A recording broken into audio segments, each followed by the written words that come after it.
open-field family sheep farm in the beautiful New Zealand countryside. Young Henry is assisting his father out on the paddock, while his older brother Angus is planning to play a very cruel prank on him involving his beloved pet sheep, Dudley.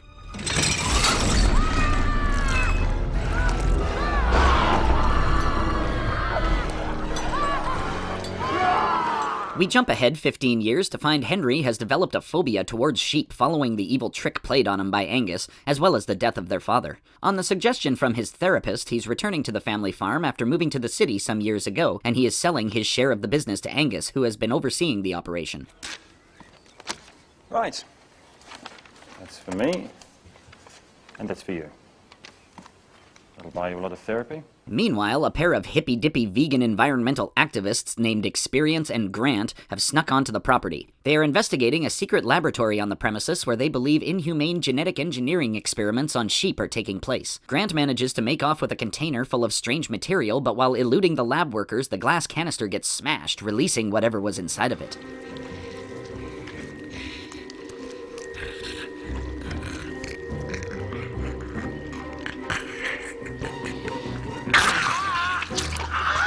Grant is bitten by the little creature, and very soon after, he finds himself developing a taste for meat. The gruesome little critter then makes its way to the nearest sheep herd and bites one of the ewes.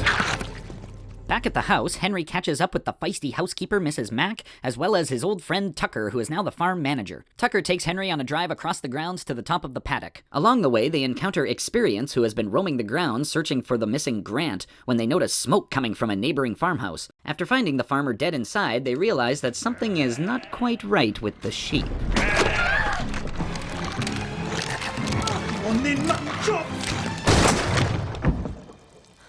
Bugger me. They manage to make their way out to Tucker's truck, only to be attacked while making their escape.